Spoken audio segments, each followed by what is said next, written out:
నమస్తే. కాంగ్రెస్ పార్టీకి సంబంధించినటువంటి నేతలు, కాంగ్రెస్ పార్టీ సీఎంతో సహా అందరూ కూడా కాళేశ్వరం కట్టినటువంటి మెగాను పక్కకు తప్పించేటువంటి ప్రయత్నం చేస్తున్నారు. కేవలం ఎల్ఎన్టీ మీదనే ఆ యొక్క ప్రయత్నం అయితే చేస్తున్నారనేటువంటి ఆరోపణలు అయితే రఘునందన్ చేయడం జరిగింది. అసలు ఆ ఆరోపణలకు కారణం ఏంటి తెలుసుకున్నట్టు సార్, మీరు మెగాకు సంబంధించినటువంటి దాన్ని పక్కదోవ పట్టిస్తున్నారని చెప్పడానికి మీ దగ్గర ఏమో దానికి సంబంధించినటువంటి సాక్ష్యాలు? ఇప్పుడు రోజు పేపర్లు చదువుతుంటే వారం రోజులుగా తెలుగు దినపత్రికల్ని నిశ్చితంగా మొదటి అక్షరం నుంచి చివరి అక్షరం దాకా చూస్తే మామూలుగా రాజకీయాల మీద అవగాహన ఎవరికైనా అర్థమవుతుంది. ముఖ్యమంత్రి గారు సమీక్షించిన, ఇరిగేషన్ మంత్రి గారు సమీక్షించిన ఎంతసేపు మేడిగడ్డ వరకే మాట్లాడుతున్నారు, కుంగుబాటు గురించే మాట్లాడుతున్నారు, ఎల్ఎన్టీ కంపెనీని మాత్రమే పిలిచి మాట్లాడుతున్నారు. ఒకవైపు ఎల్ఎన్టీ కంపెనీకి ఫైనల్ పేమెంట్ జరగలేదని ఈఎన్సీ గారు చెప్తారు, ఇంకోవైపు ఎల్ఎన్టీ ప్రతినిధులు చెప్తారు సార్ ఇగో మేము పని మొత్తం పూర్తి చేసినాం, సక్సెస్ఫుల్గా చేసినాం, మంచిగా చేసినామని మాకు సర్టిఫికేట్ ఇచ్చిరని ఎల్ఎన్టీ చూపిస్తుంది. ఇంట్లో ఇద్దరిట్లో ఎవరో ఒకరు తప్పు. ఎవరు తప్పు అయితే వాళ్ళ మీద క్రిమినల్ కేసులు నమోదు చేసి రిమాండ్ చేయమని చెప్పాలి. కాపర్ డ్యామ్ కట్టకుండా, కాపర్ అక్కడ అవన్నీ జరగాల్సినటువంటి టెక్నికల్ పనులు జరగకుండానే ఆగమాగం పనిచేసిర్రు, డబ్బులు ఎత్తుకొని పోయినని మీరు కట్టాలని మంత్రి అంటారు, లేదు మా పని అయిపోయిందని ఎల్ఎన్టీ వాళ్ళు అంటారు. ఇవే హెడ్లైన్ వార్తలు అవుతున్నాయి. మరి నేనేం అడుగుతున్నా అంటే ముఖ్యమంత్రి గారు ఏం చెప్పిండ్రు, రాహుల్ గాంధీ గారు ఏం చెప్పారు, మేడిగడ్డను విజిట్ చేసినప్పుడు కాళేశ్వరం అంటే కరప్షన్ కేసీఆర్ అని చెప్తూ మరొక మాట చెప్పినారు. కాళేశ్వరంలో 1,00,000 కోట్లు తిన్నారని నేను అనలేదు, ఇవన్నీ రాహుల్ గాంధీ గారి మాటల్లో విన్నాం మనం. ఈ డబ్బులంతా తీసుకొస్తాం మేము అధికారంలోకి వస్తే తీసుకొచ్చి తెలంగాణ ప్రజల ఖాతాలలో వేస్తామన్నారు. ఇప్పుడు మరి అట్లాంటప్పుడు ఒక మేడిగడ్డకే పంచాయతీని ఎందుకు పరిమితం చేస్తున్నారు? స్వర్గీయ నాటి రాజశేఖర రెడ్డి గారు కలలు కానీ doctor B R Ambedkar Pranahita Chevella lift irrigation పథకం ప్రారంభించాలనుకున్న 2007లో ఇది 17,000 కోట్ల ప్రాజెక్టు, 16 లక్షల ఎకరాలకు సంబంధించింది. ఇలా 16 లక్షల ఎకరాలు 40 లక్షల ఎకరాలకు అయినప్పుడు అది 1,49,317 కోట్లకు పెరిగింది. దాదాపు 10 టైమ్లు మల్టిప్లై అయింది. అసలు స్వతంత్ర భారతదేశ చరిత్రలో ఇంత పెద్ద స్కామ్, ఒక వ్యక్తి చేసినటువంటి స్కామ్, ఇంత పెద్ద స్కామ్ ఇంకెక్కడ లేదు. అది చేసిన కంపెనీ మెగా, చేసినటువంటి వారు కృష్ణారెడ్డి గారు. ఇది క్రిస్టల్ క్లియర్ కనబడతా ఉంది. మీరు ఎంతసేపు ఎల్ఎన్టీ, మేడిగడ్డ గంతవరకే కన్ఫైన్ ఎందుకు అవుతున్నారు? ముఖ్యమంత్రి గారు టీపీసీసీ అధ్యక్షుని హోదాలో గౌరవ హోంమంత్రి అమిత్ షా గారికి, గౌరవ ప్రధానమంత్రి మోడీ గారికి నేను ఉత్తరం రాసిన, కాళేశ్వరం మీద సిబిఐ విచారణ కోరుతున్నా అన్నారు. ఎప్పుడు ప్రతిపక్షంలో ఉన్నప్పుడు. నేను అడుగుతున్నా, ఇలా మీరు ముఖ్యమంత్రి అయినరు, ఈ రాష్ట్ర ప్రజల సొమ్ము 1,50,000 కోట్లు చెదలు పట్టిపోయింది. ఒక వ్యక్తి దాంట్లో 48,000 కోట్ల రూపాయలు తిన్నాడని అన్ని ఏళ్ళు ఆయన దిక్కే చూపెడుతున్నాయి.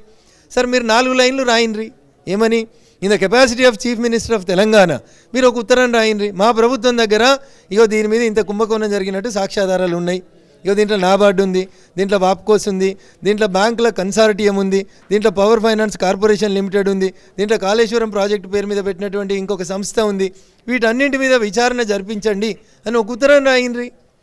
మేడిగడ్డ పోలీసులు విచారణ చేస్తే దీంట్లో న్యాయం జరగదు, ఏసీబీ పోలీసులు విచారణ చేస్తే దీంట్లో న్యాయం జరగదు, ఎందుకంటే మళ్ళీ మీ మీద ఆరోపణలు వస్తాయి.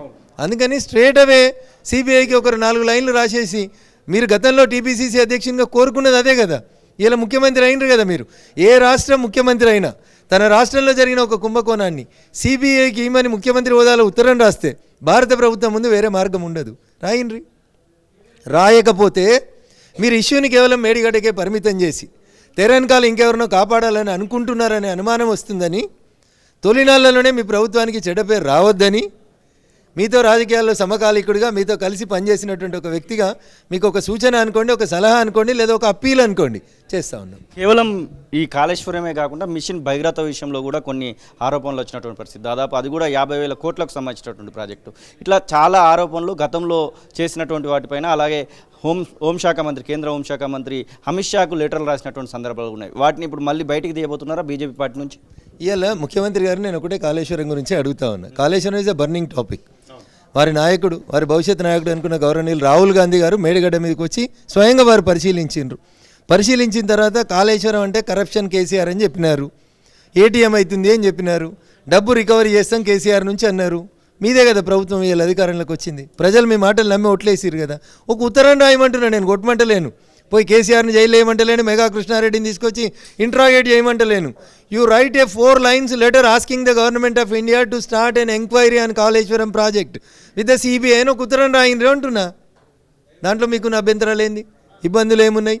చర్చను పక్కదారి పట్టించి మొత్తం విచారణ జరిగితే మీకు కూడా సంబంధం ఉన్నటువంటి కొంతమంది వ్యక్తులు ఎక్కడైనా నష్టపోతారని మీరేమన్నా అపోహపడుతున్నారేమో, లేదా పక్క రాష్ట్రం ఇన్ఫ్లుయెన్స్ ఏమన్నా మిమ్మల్ని ఇబ్బంది పెడుతుందేమో, అందుకని నేనే మీకు తెలంగాణ ప్రజల పక్షాన్ని అడుగుతున్నాను సార్. తప్పకుండా ఒక ఉత్తరం రాసి మీ నిజాయితీని మీ చిత్తశుద్ధిని నిరూపించుకోవాలని విజ్ఞప్తి చేస్తాను. ఇప్పుడు మెదక్ ఎంపీగా రఘునందన్ రావు పోటీలో ఉండబోతున్నారనేటువంటి కొన్ని వార్తలు కూడా వస్తున్నాయి. దుబ్బాకలో ఓడిపోయిన తర్వాత నుంచి ఈ వార్తలు అయితే వస్తున్నాయి. ఖచ్చితంగా ఎంపీ సీట్లపైన బీజేపీ కాన్సన్ట్రేట్ చేస్తుంది. 17లో కనీసం 10 పైన గెలవాలనేటువంటి ఆశతో ఉంది అన్నటువంటి మాటలు వినబడుతున్నాయి. నిజంగానే మెదక్ ఎంపీకి పోబోతున్నారా రఘునందన్ రావు? రఘునందన్ రావు ఆశావాది. 17కు 10 కాదు, 17కు 10 గెలవాలని కోరుకుంటాడు. భారతీయ జనతా పార్టీ జెండా 17 నియోజకవర్గాల్లో ఎగరాలని కోరుకుంటాం. మూడోసారి సొంతంగా భారతీయ జనతా పార్టీకి 400 ఎంపీ సీట్లు రావాలని మనస్ఫూర్తిగా కోరుకునేటువంటి వ్యక్తి రఘునందన్ రావు. సో రఘునందన్ రావు ఏడ పోటీ చేయాలనేది పార్టీ చెప్తే పోటీ చేస్తాం. పోయిన ఎన్నికలలో మెదక్ అవకాశం ఇచ్చిండ్రు, ఈసారి కూడా ఇస్తారని అనుకుంటున్నాను. ఇచ్చి పోటీ చేయమంటే తప్పకుండా పోటీ చేస్తాను. Thank you. ఇది రఘునందన్ రావు చెప్తున్నాడు. ఖచ్చితంగా కాళేశ్వరం ప్రాజెక్టు మొత్తం మీద కూడా ఎంక్వైరీ చేయాల్సినటువంటి అవసరం ఉంది. ఆ ప్రాజెక్ట్ కట్టినటువంటి మెగా సంస్థను పక్కకు జరిపేటువంటి ప్రయత్నం ఇక్కడ ఉన్నటువంటి కాంగ్రెస్ పార్టీ ప్రభుత్వం చేస్తున్నటువంటి ఆరోపణలు అయితే చేస్తున్నటువంటి పరిస్థితి. కెమెరా పర్సన్ సతీష్తో శ్రీనివాస్ తొలివెలుగు, హైదరాబాద్.